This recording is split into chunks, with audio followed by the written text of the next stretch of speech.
The invitation sat on my desk like a ticking bomb, its cream-colored envelope mocking me with elegant gold lettering. Celebrating Beckett's recovery.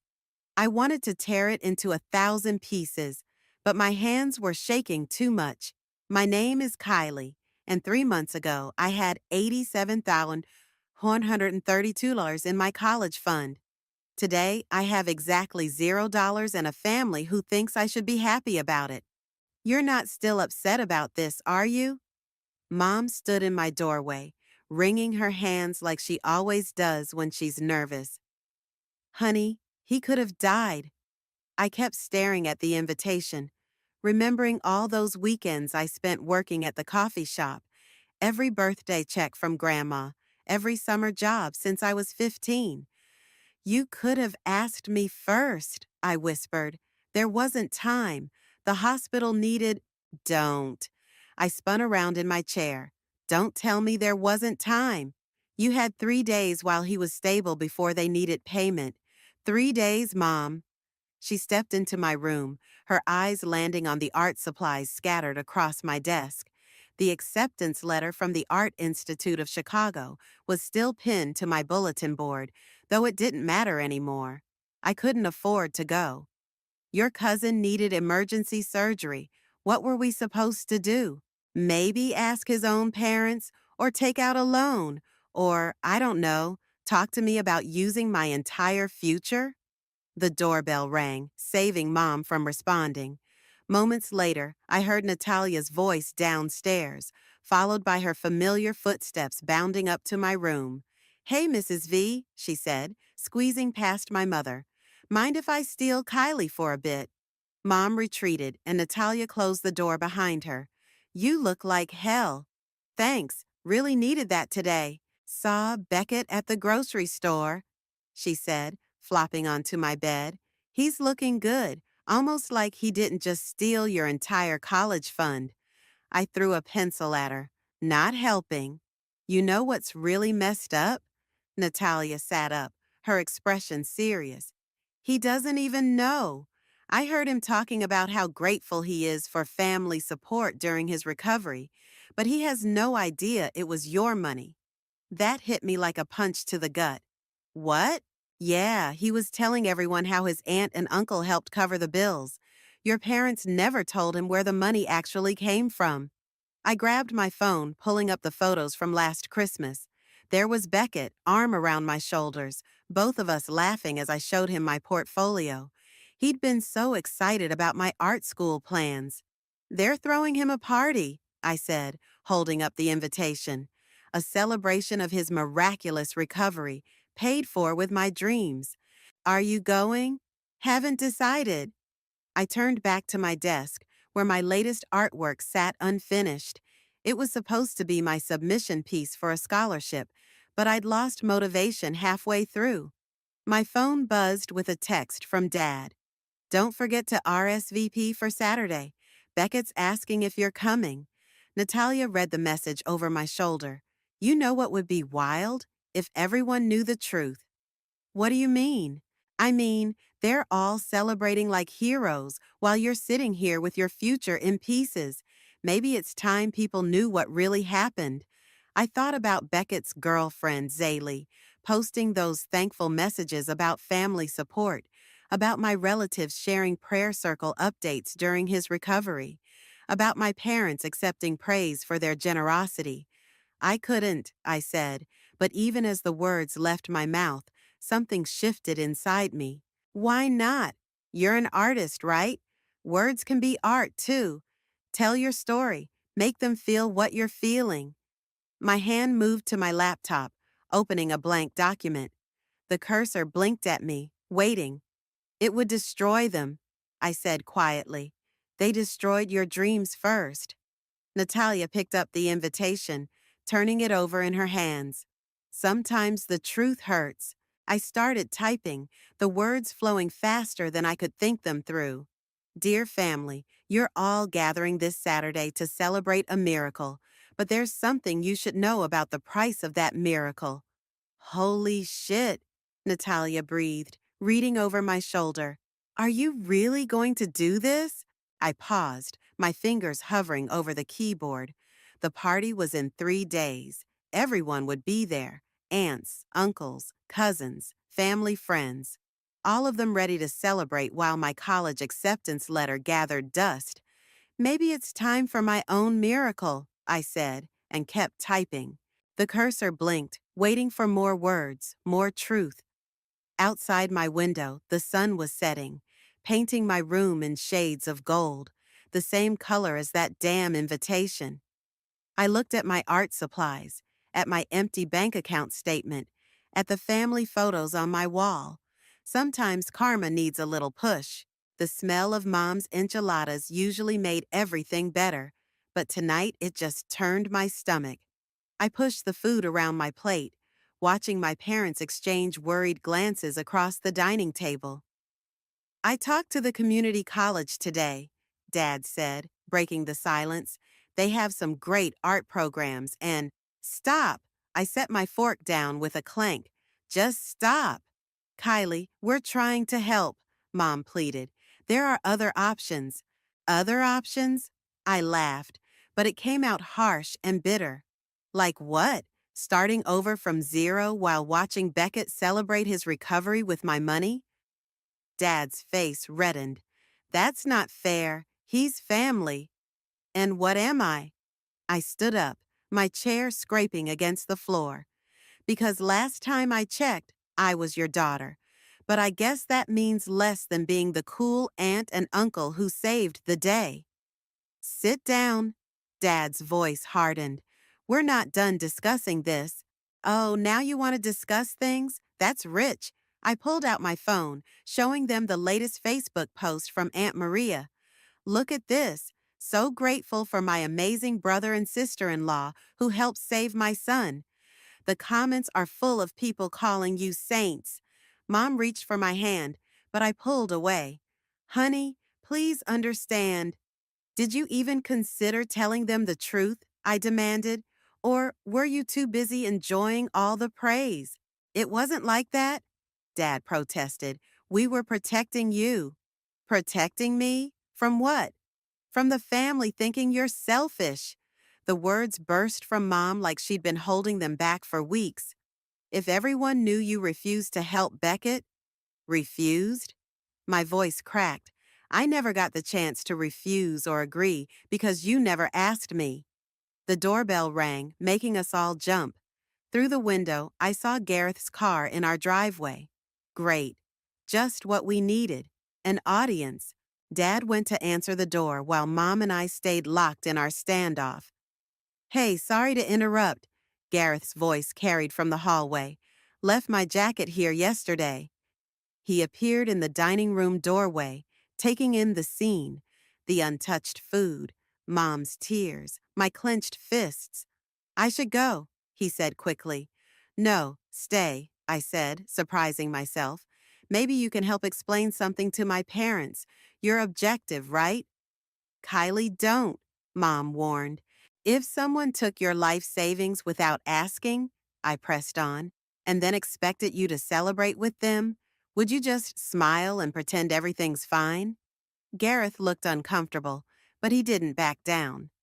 Actually, I heard about what happened. From Zaylee. That stopped me cold. What? She mentioned the college fund thing yesterday. Said Beckett's been trying to figure out how to talk to you about it. He knows? Mom's voice was barely a whisper. Found out last week, Gareth confirmed. He's pretty torn up about it. Good, I spat. He should be. Kylie, Dad started. No, I slammed my hand on the table, making the plates rattle. You don't get to make me feel guilty about this. You're the ones who should feel guilty. You stole my future and gave it to someone else without even telling them where it came from. We didn't steal, Mom began. What would you call it then? I pulled out my phone again, this time opening my banking app. Want to see the withdrawal notification? The one that came while I was at work. Or how about we look at my art school acceptance letter again? There will be other opportunities, Dad said weakly. Like community college? I laughed again, that same horrible sound. While Beckett gets to keep his job, his apartment, his life, all paid for with my sacrifice, Gareth cleared his throat. Maybe I should tell them what Zaley said, I demanded. Tell them how Beckett really feels, knowing what they did. Gareth hesitated, looking between my parents. He said he would have refused if he'd known. Said he'd rather have the debt than know his cousin lost her dreams because of him. Mom started crying harder. Dad just stood there, looking old and defeated. I'm going to Natalia's, I announced, grabbing my keys. Don't wait up. Kylie, please, Mom called after me. We can figure this out as a family. I stopped at the door, turning back one last time. Family doesn't steal from family, and they definitely don't throw a party to celebrate it. As I drove away, my phone lit up with a text from Natalia. Did you finish the letter? I thought about the document sitting on my laptop, full of raw truth and pain. Almost, I typed back. Just need to decide how to end it. The answer came quickly. End it with the truth. All of it. Let karma do the rest. Read it again, Natalia said, sprawled across her bedroom floor. We'd been at this for hours, tweaking every word of my letter. Dear family, I began, then stopped. Maybe I should make it Dear Everyone instead, since we're posting it online? Keep it as family, makes it more personal, more brutal. Natalia sat up, grabbing a bag of chips. Keep going. I cleared my throat and continued reading. While you're all celebrating this Saturday, I thought you should know the real cost of this miracle. That college fund you've been praising my parents about, it wasn't theirs to give. It was mine. Every dollar I saved since I was 15, gone without my knowledge or consent. My phone buzzed. Another text from Beckett.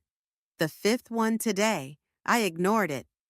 The part about the art school acceptance is really good, Natalia said. Read that again. Before I could, someone knocked on her bedroom door. Gareth poked his head in. Your mom let me in, he said. Thought I might find you here. I closed my laptop. If my parents sent you, they didn't. He sat down on Natalia's desk chair. But I did talk to Beckett. I don't want to hear it. You might. He pulled out his phone. He showed me something interesting, his insurance documents. Natalia sat up straighter. What about them? The surgery was covered, 80% of it anyway. Gareth looked at me. Your parents didn't need your entire fund. They could have taken out a loan for the remaining amount. The room went silent. My hands started shaking. Show me, I demanded. He handed over his phone. There it was in black and white. The insurance coverage, the remaining balance, everything. They didn't just take my dreams, I whispered. They took more than they even needed. Keep reading, Natalia urged, pointing at my laptop. I want to hear the rest. I opened it again, scrolling past the parts we'd already reviewed. I'm not writing this for sympathy or revenge. I'm writing this because the truth matters. Because while you're all celebrating how family comes together in times of need, remember that some family members didn't get a choice. Remember that your miracle came at the cost of someone else's future. Damn, Gareth whispered. Too much? I asked. No, he said. Not enough. My phone buzzed again. This time it was Zaley. Can we talk, please? Add the insurance info, Natalia said. Show them exactly how unnecessary this was.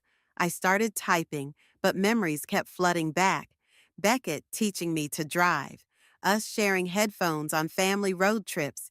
Him defending my art when Uncle Rob said it wasn't a real career. I can't do this, I said, closing the laptop.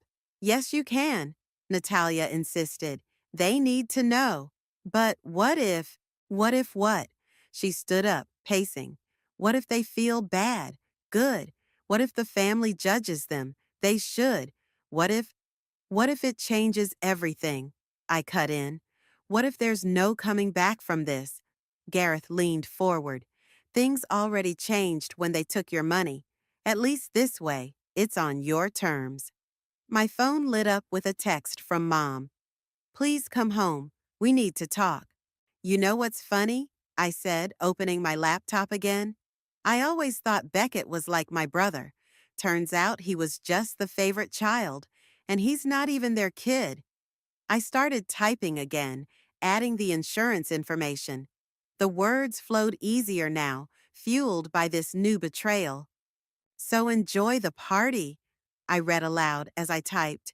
Celebrate the miracle, but know that every smile, every congratulation, every moment of joy comes with a price tag, my price tag, and unlike all of you, I never got to choose if I was willing to pay it.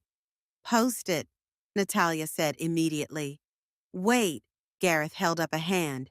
Are you sure, once this is out there? They should have thought about that before they stole from their own daughter. Natalia grabbed my laptop, finger hovering over the post button. Ready? I thought about my empty bank account, about my art supplies gathering dust, about the community college brochures Dad left on my bed. Do it! Natalia clicked post. For a moment, nothing happened. Then my phone started buzzing, text after text, notification after notification. It's spreading, Natalia whispered, watching the share count climb. Holy shit, it's really spreading.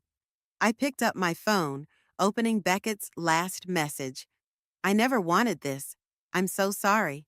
Too late, I typed back. The truth's out now. Hope the party's worth it. Gareth stood up. Want me to drive you home? I shook my head, watching the comments pour in. No, I think I'll let karma do its work first.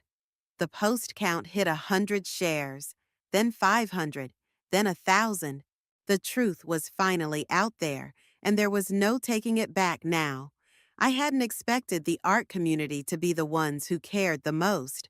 But here I was, staring at my inbox flooded with messages from artists, gallery owners, and even a few professors from the Art Institute of Chicago.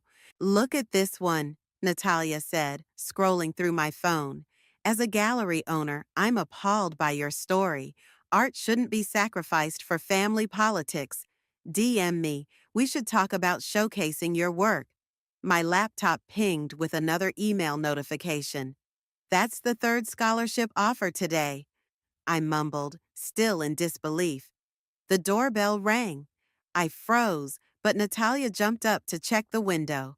It's Beckett, she whispered, and he looks terrible. I'm not here. Your car's in the driveway. He knows you're here. The doorbell rang again, more insistent this time. I could hear him calling my name. Kylie, please, we need to talk. Natalia squeezed my hand. Want me to tell him to leave? Before I could answer, my phone lit up with a new message from the Art Institute. Regarding your situation, Emergency Scholarship Committee meeting tomorrow. The doorbell kept ringing. Fine, I snapped, storming downstairs. I yanked the door open. What? Beckett stood there, pale and shaking. His surgery scar was still visible above his collar. You could have told me. Like you told me about the insurance coverage? He flinched. I only found out about that yesterday, right before your post went viral. Convenient timing. Can I come in, please?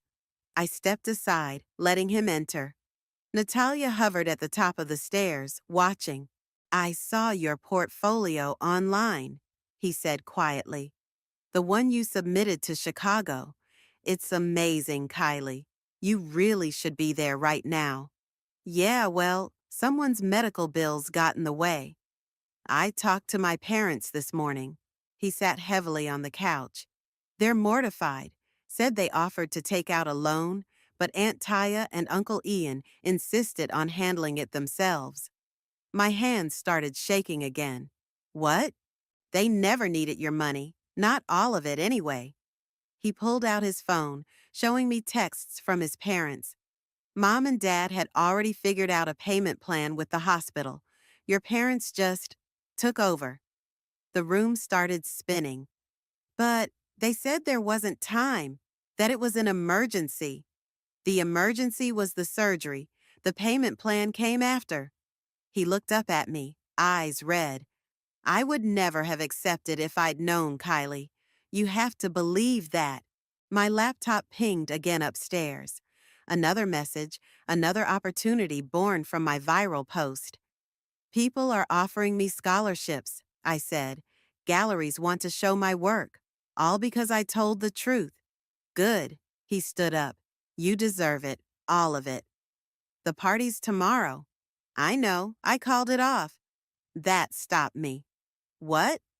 Can't exactly celebrate now, can I? He attempted a smile. Not when everyone knows the cost. Natalia came downstairs, her phone in hand. Kylie, you need to see this. Your post just got shared by that famous artist you follow, the one with millions of followers. My phone started buzzing nonstop. Messages, comments, shares. I have to go, Beckett said. But Kylie, I really am sorry, and I'm going to make this right. How? I don't know yet, but I will. He headed for the door, then paused. Check your email in an hour. My girlfriend's sister works for an art scholarship foundation. She wants to help. After he left, Natalia and I sat in silence, watching the notifications pour in. Holy shit, she finally said. Your revenge just turned into your big break.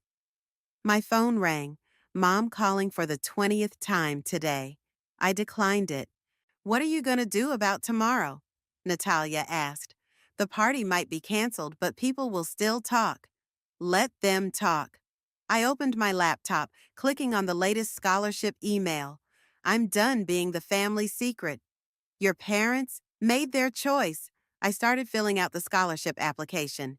Now I'm making mine. My phone buzzed with a text from Gareth. Just saw your story on the news. Local station wants to interview you. Then another from Zaylee. Beckett's telling everyone the truth. The whole family's imploding. And finally, one from Dad. We never meant to hurt you. Please, let us explain. I looked at Natalia. Think karma works this fast usually? She grinned. Only when it has help from viral social media posts. My laptop pinged again. Another gallery reaching out. Another opportunity rising from the ashes of my stolen dreams. Sometimes, I said, typing out a response, the best revenge is success. And for the first time since discovering my empty bank account, I felt something like hope.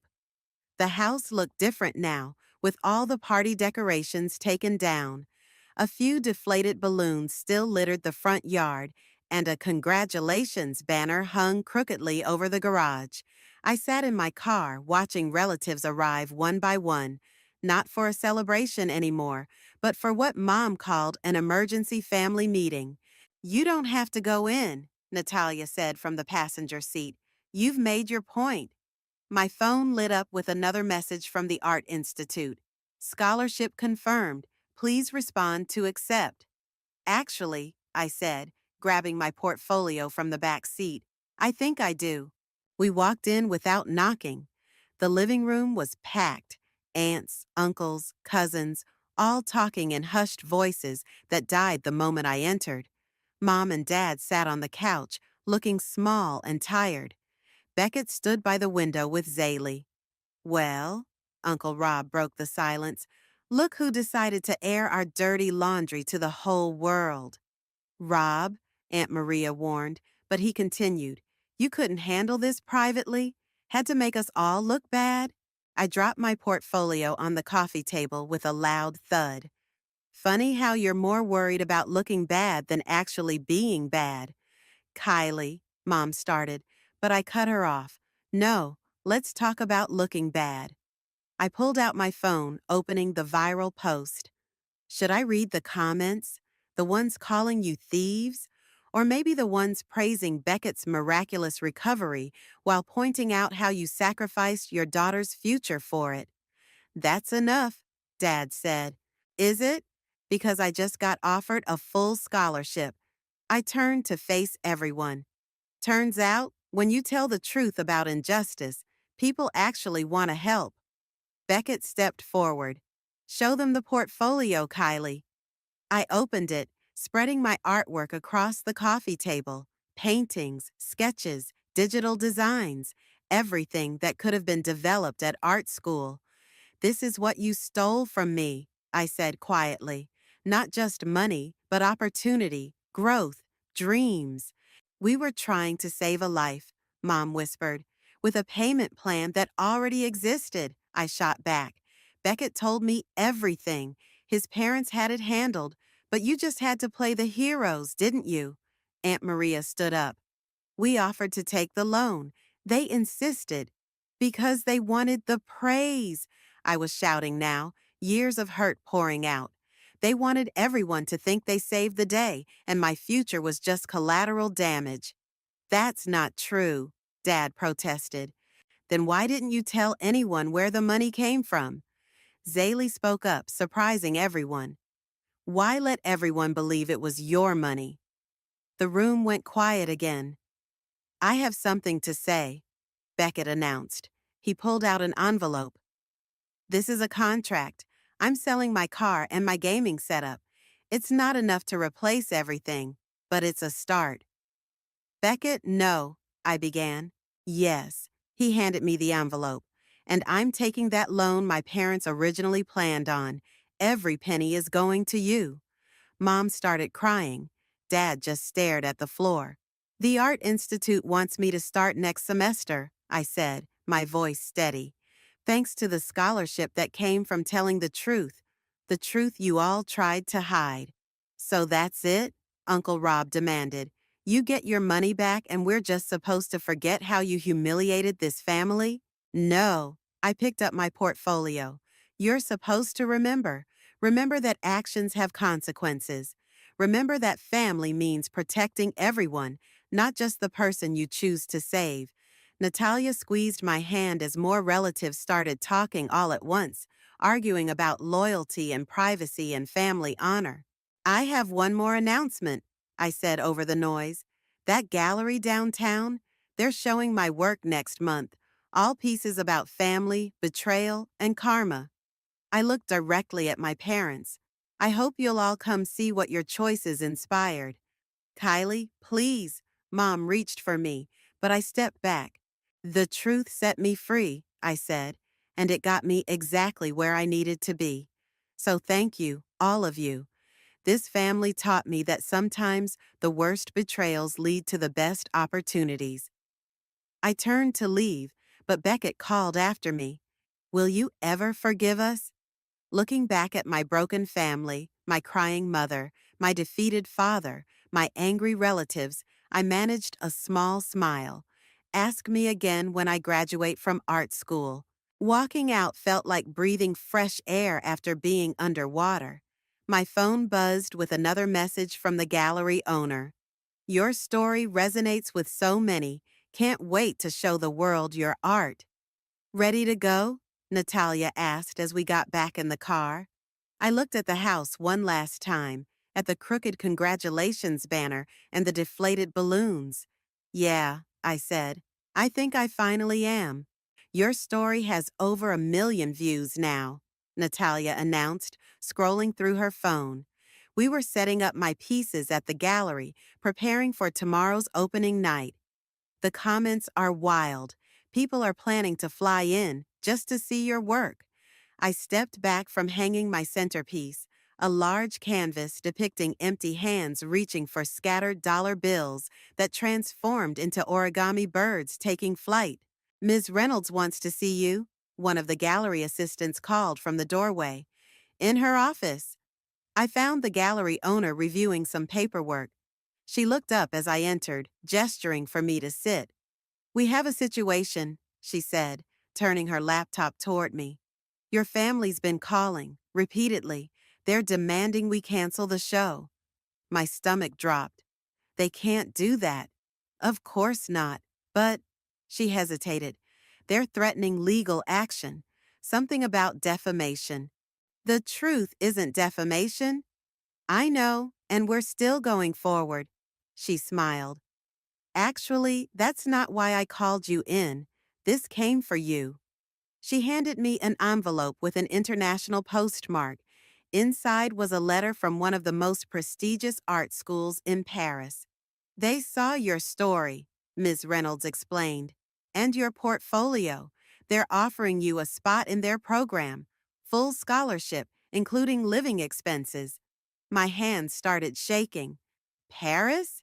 Sometimes karma works in mysterious ways. She winked, though I suspect viral social media posts help too. My phone buzzed, Beckett calling. Again, I declined it. Your family might try to show up tomorrow, she warned. Security's been briefed. Let them come, I said, clutching the Paris letter. Let them see exactly what their actions created. Back in the gallery, Natalia was talking to a reporter. Yeah, that's her, she said as I approached. The artist herself. Ms. Vasquez, the reporter turned to me, recorder in hand. Your story has sparked quite a debate about family obligations versus personal dreams. Any comment? Before I could answer, the gallery door chimed. Beckett walked in, followed by Zaley. We need to talk, he said, ignoring the reporter. It's important. I nodded to the reporter. Excuse me. We moved to a quiet corner, where my smallest piece hung, a simple sketch of a broken piggy bank with tears instead of coins spilling out. Mom and Dad are falling apart, Beckett said quietly. The whole family is taking sides. Some are calling them thieves, others are calling you ungrateful. It's getting ugly. Not my problem. They're talking about selling their house, Zaley added, to pay you back. That hit me hard. What? Your post didn't just go viral in the art world, Beckett explained. Local businesses are boycotting Dad's company. Mom's preschool lost students. Their reputation is destroyed. They destroyed my future first, I snapped, but my voice wavered. I know, but... He pulled out his phone, showing me a local news article. Is this what you wanted? The headline read, Local family faces community backlash after daughter's viral post exposes financial betrayal. I wanted the truth to come out, I said. Well, it's out, and it's doing more damage than anyone expected. He looked around at my artwork. You're getting everything you wanted, scholarships, gallery shows, opportunities. Maybe it's time to what? Forgive and forget? To show mercy, Zaley said softly, before there's nothing left to save. My phone buzzed again, Ms. Reynolds texting about tomorrow's opening. Then another message popped up from an unknown number.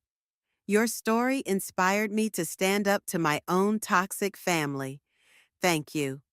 I can't take it back, I said finally, and I won't. We're not asking you to, Beckett replied, but maybe there's a way to move forward, all of us. I looked at my artwork surrounding us, each piece telling the story of betrayal, loss, and ultimately triumph. The Paris school wants me, I said suddenly. Full scholarship.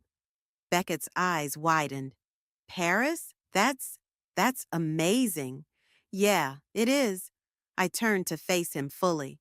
Tell Mom and Dad to keep their house. Tell them I don't want their money anymore. I found my own way out. And the posts? The interviews? I touched the frame of my broken piggy bank sketch. The truth stays up, but maybe I can tell a different part of it now, about healing, about moving forward. Zaley squeezed my arm. That's all anyone can ask for. The gallery door chimed again. This time it was Gareth, carrying a large envelope. You're going to want to see this, he called out. Another offer just came in. This one's big. I looked at my cousin, at the art surrounding us, at the future unfolding in unexpected ways. Karma's not just about punishment, I said quietly. Sometimes it's about transformation, too. Beckett nodded, understanding. Go, see what karma brought you now. I walked toward Gareth, leaving my family drama captured in paint and canvas behind me, ready to see what the next chapter would bring. The gallery buzzed with voices and camera flashes. Every piece had a red sold sticker, and Ms. Reynolds couldn't stop smiling. But I kept staring at the two empty chairs in the front row, the seats I'd reserved for my parents. "They're not coming," Natalia said gently, handing me a glass of champagne. But look who did. Through the crowd, I spotted Beckett talking to a group of art critics. He was showing them something on his phone, probably the payment plan he'd set up to slowly repay my college fund. "Ready for your speech?" Ms. Reynolds appeared at my elbow. "The Paris school representatives are especially eager to hear from you." I nodded, gripping my note cards. As I made my way to the small podium, someone slipped in through the back door. Mom, then Dad. They stood awkwardly by the exit, looking lost among the art crowd. "Good evening," I began, my voice shaking slightly. "A month ago, I thought my dreams were over." The room fell silent. Cameras flashed. "But sometimes," I continued, "when one door closes, 100 others open. My art has always been about truth, raw, uncomfortable truth. And when I shared my truth with the world answered back." I saw Mom wiping her eyes, Dad holding her hand. "Today, I'm announcing that I'll be attending l'École des Beaux-Arts in Paris this fall. My entire education will be funded by their international scholarship program." Applause erupted. Someone whistled. Probably Natalia. "I'm also pleased to announce that 50% of tonight's proceeds will be donated to a new scholarship fund for artists facing financial hardship, because sometimes—" I paused, looking directly at my parents. "Sometimes healing means helping others avoid the pain you experienced." More applause. Mom took a step forward but stopped, uncertain. "And finally," I said, setting aside my cards, "I want to talk about family." The room got very quiet. My story went viral because it touched a nerve. The complex, messy reality of family obligations versus personal dreams. But while my art captures the pain of betrayal, it also shows something else: transformation. Beckett moved closer to the podium, nodding encouragingly. "My cousin taught me that true family means acknowledging mistakes and working to make them right. My parents—" My voice cracked. "My parents taught me that sometimes people make terrible decisions with good intentions. And I learned that while forgiveness doesn't erase the past, it can build a bridge to the future." Dad wrapped his arm around Mom's shoulders as she cried silently. "So, yes, this is a story about betrayal, but it's also a story about resilience, about finding strength in vulnerability, and about the unexpected ways karma works in our lives."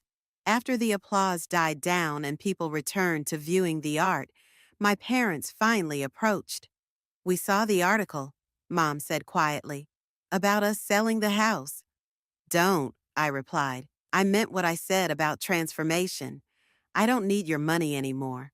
"We're so proud of you," Dad whispered, "even though we don't deserve to be."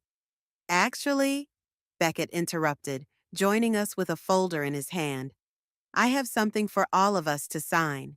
He opened it, revealing a legal document. "What's this?" I asked. "A formal agreement, my payment plan, Mom and Dad's house staying in their name, and—" He pulled out another paper. "A contract with that tech company that wants to turn your story into a documentary series." "What?" Mom gasped. "Turns out," Beckett smiled, "Kylie's art isn't the only thing people want to invest in.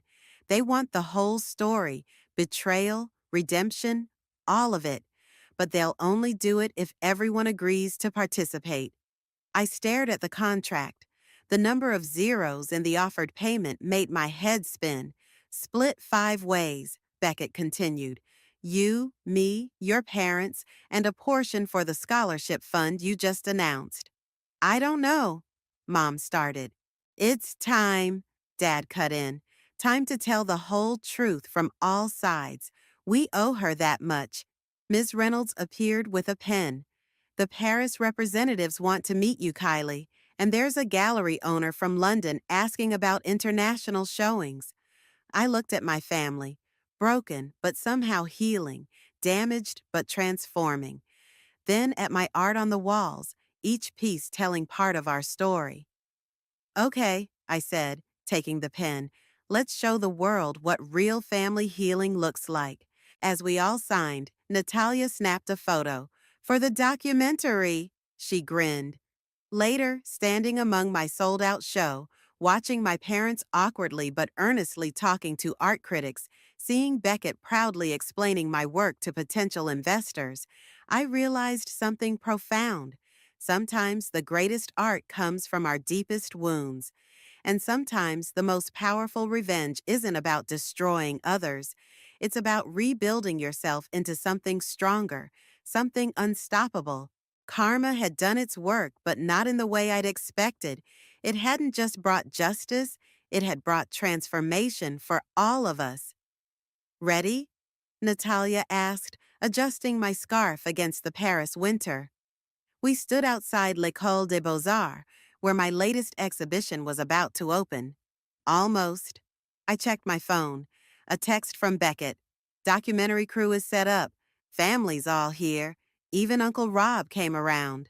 The exhibition space looked perfect. Each wall told part of our story through my art, from the original broken piggy bank sketch to my newest piece, a massive canvas showing a family tree with roots made of golden light, branches intertwined with darkness and hope. They're ready for you, Miss Reynolds called from inside. She'd flown in specially for this show, along with half my family. I took one last look at my phone, at the latest comment on my viral post. Your story changed how I view family obligations. Thank you for showing us that healing is possible. Inside, camera crews set up their final shots for the documentary's closing segment. Mom and Dad stood by my centerpiece, a sculpture of hands releasing origami birds, each one carrying a different message: trust, betrayal, forgiveness, growth. This is extraordinary, Dad said as I approached. He wasn't talking about just the art. The scholarship fund helped 15 artists this semester, I told him. 3 of them are showing their work here tonight. Mom touched one of the origami birds. Is this one new? I don't remember it from before. Read it, I said softly. She carefully turned the paper bird, revealing the word family. Kylie? Beckett called from across the room. The dean wants to start soon, and Zaley says the live stream is ready for everyone back home. I watched the gallery fill with people: art critics, students, family members who'd flown in, and those watching virtually. The documentary crew positioned their cameras.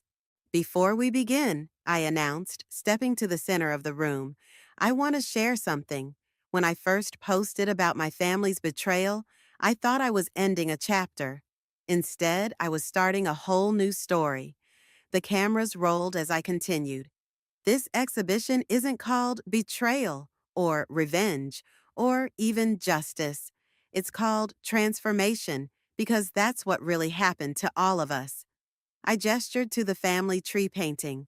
My parents transformed from people who thought they were saving one child to understanding they were hurting another.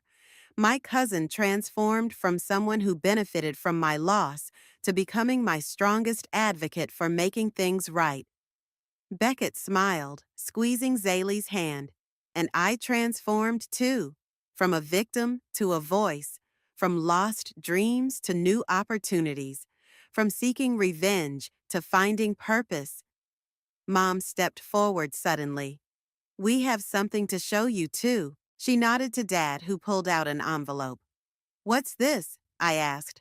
Open it. Inside was a deed to a small storefront in our hometown. I don't understand.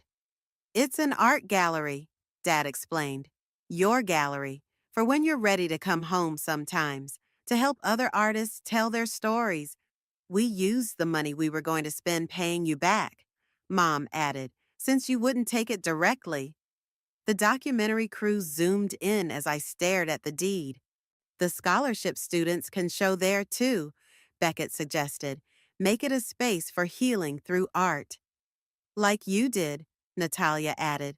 I looked around the room, at my art telling our story, at the family who broke me and then helped rebuild me, at the opportunities that grew from the ashes of betrayal. The gallery opens next month, Dad said, if you want it. On one condition, I replied, pulling out my latest sketch. This is the first piece to be displayed. They leaned in to look. It showed our family photo, the one from before everything happened, but reimagined. The figures were connected by golden threads, broken in places but mended with stronger, brighter lines. It's called Second Chances, I explained. Mom hugged me, then Dad, then Beckett. The cameras captured it all. Ready to open the doors? Ms. Reynolds asked. There's quite a crowd waiting.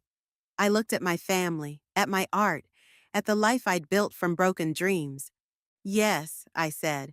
Let's show them what transformation really looks like. As the doors opened and people flooded in, I realized something.